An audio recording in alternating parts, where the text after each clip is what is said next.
Hey everybody, I'm Clint and I'm here with Chris Brogan at the Entrepreneurs Conference in Long Beach, California. And we're going to have a quick conversation about trust. Chris, you're the expert on trust. How should people go about creating more trust with their followers in social media? I think first off, think of your followers not as followers. Think of them as a community that you're trying to nurture. We trust a community of people that we hope to see do better. And so if we have our way, we want to surround ourselves with people that hope we're going to do better. And then it almost immediately changes the tone. If you're looking for just money, then you're never going to have a community of trust. It's a different kind of transaction. So what the goal is start with the mindset that you want these people around and that you want a sustainable relationship-minded kind of business and not just hit and run. If you want hit and run, then you don't need trust. You just have to make a product that they won't return. Right. And then in terms of transferring that trust from social media into the real world, do you have any advice on that? Well, I think social media is just a tool to get information across. It's like using a telephone. So I don't think of social media as a separate world. I think of it as a conduit that helps you bridge some context. So the physical world context, you and I talking, is one thing. People want to see who you are. So, for example, in the social space, your avatar should be you and not a logo.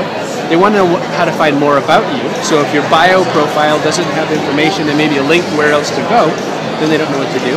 And they want to be able to connect with you at their own pace. So maybe another thing you want is a way to follow up that isn't so immediate. So if someone tweets you, maybe they want an email address. So the way you make it easy for them is make it easy for them to contact you in the medium that they're comfortable in, and then things will work a lot better. Awesome. Talking about avatars and names, do you think that everyone's name should be their social media handle, so to speak? Or do you believe in like product benefit handles?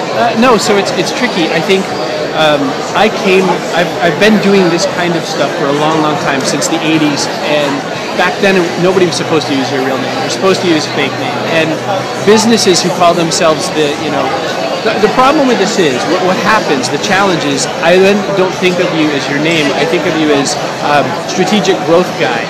And when I go to say, oh, you've got to talk to strategic growth guy, it suddenly, first off, it sounds like a superhero, and second off, it doesn't give you more business.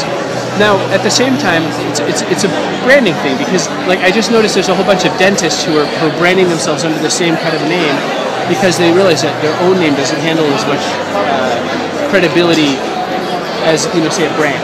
Jiffy Lube is much more known as a brand than Jake's Auto, and so there's some benefit to it.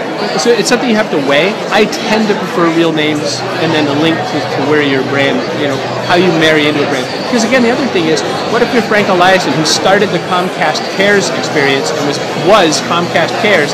He's gone over to Citigroup now. Right. So I think of him as Comcast, Citigroup Frank, or whatever his new name is. Right. So there's that problem too. Great. Which of your books is your favorite book? My next book, which isn't out yet. Oh yeah?